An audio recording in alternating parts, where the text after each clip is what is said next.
మీరు ఉపవాసం గురించి ఏం చెప్తారు? ఇంకొకటమ్మ, అభిషేకం చేసిన తర్వాత మనకు అంటే ముఖ్యంగా శివరాత్రి అంటేనే 3 నియమాలు ఖచ్చితంగా పాటించాలి.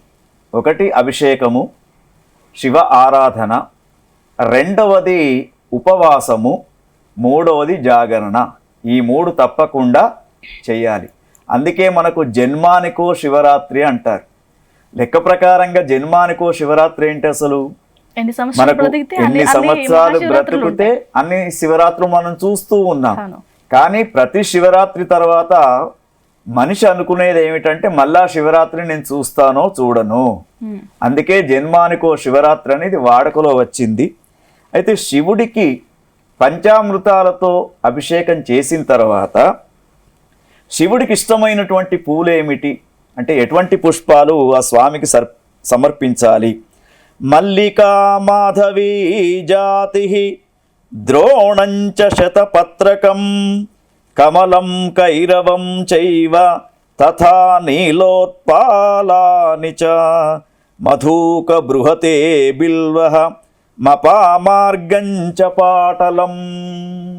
కొన్ని పుష్పాలు ప్రత్యేకంగా, అయితే శివుడికి సువాసన లేనటువంటి పుష్పాలే చాలా ఇష్టం.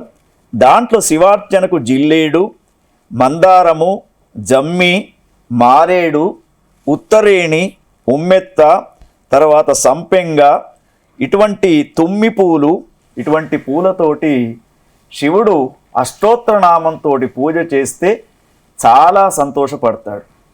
ఇది శివుని యొక్క అర్చన. తర్వాత మరి ఉపవాసం అంటే ఏమిటి? అంటే దానికంటే ముందు చాలా మంది మల్లె పువ్వులు, తెల్లని పువ్వులతో కూడా చేస్తూ ఉంటారు. అది శుభప్రదమైన? అంటే ముఖ్యంగా అలంకార ప్రియుడైనటువంటి విష్ణువుకు సువాసన భరితమైనటువంటి పుష్పాలంటే ఇష్టం. అంటే తెల్ల రంగు ఉన్నది కాబట్టి ఆ తెల్ల రంగుకు ప్రాధాన్యత ఇస్తూ శివునికి సమర్పిస్తారు. కానీ మనం చెప్పుకున్నటువంటి ఈ పుష్పాలు అన్నిటికంటే ఇంకా ఏమిటంటే ప్రకృతి మాత ఒడిలో పోసినటువంటి కాసినటువంటి ఏవైతే పండ్లు, కాయలు ఇటువంటివి ఉంటాయో, ముఖ్యంగా బిల్వపత్రం అంటారు. త్రిదళం త్రిగుణాకారం త్రినేత్రంచ త్రియాయుధం త్రిజన్మ పాప సంహారం ఏకబిల్వం శివార్పణం అని చెప్పేసి 3 ఆకులతో కూడుకున్నటువంటి మారేడు దళాన్ని ఆ బిల్వపత్రం అంటారు. దాన్ని శివుడి పైన పెడితే అతనికి చాలా సంతోషం. ఇంకొకటి ఏమిటంటే అన్నిటికంటే ముఖ్యం, ఉపవాసం అనేది చాలా శ్రేష్టంగా చెప్తూ ఉంటారు. ఉపవాసం యొక్క నిర్వచనం మనం తీసుకున్నప్పుడు ఉప ఆవాసము అంటే భగవంతునికి లింగస్వరూపుడైనటువంటి శివునికి సమీపంలో ఉంటూ, అంటే దేవాలయం కావచ్చు, దేవాలయ ప్రాంగణం కావచ్చు, అక్కడ ఉంటూ కేవలము జలము, పాలు మాత్రమే తీసుకొని పండ్లు ఫలాలు తీసుకొని ఉండడము ఉప ఆవాసము.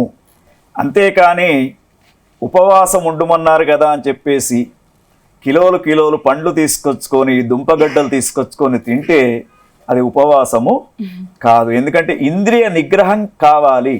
ఒకదానికొకటి లింక్ ఎట్లా ఉంటుందంటే ఇక్కడ గాయత్రి, ఉపవాసములో మనం ముఖ్యంగా ఆహార పదార్థం ఎక్కువ తీసుకుంటే నిద్ర వస్తూ ఉంటుంది. కాబట్టి నిద్ర రాకుండా ఉండాలంటే ఏం చేయాలి?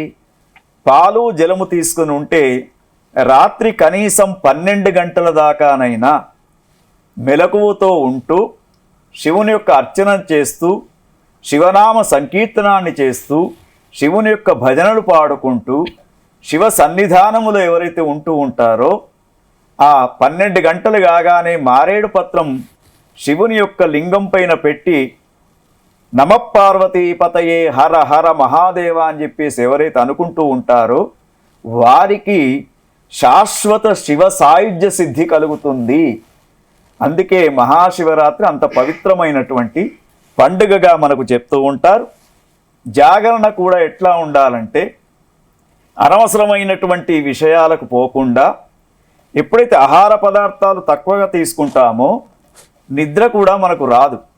దానికి దీనికి మనకు సంబంధం ఉంది కాబట్టి నిద్ర లేకుండా పరమేశ్వరుని యొక్క సన్నిధానంలో ఉంటూ భజన కీర్తనలు వింటూ లేదా శివ అష్టోత్తర నామాలు చదువుకోవడం కానీ శివుని యొక్క స్తోత్ర రత్నావళి చదువుకోవడం కానీ చేస్తారో వారికి మరి శివ సాయుధ్య సిద్ధి కలుగుతుందని చెప్పేసి మన పురాణ గ్రంథాలన్నీ కూడా చెప్తూ ఉన్నాయి.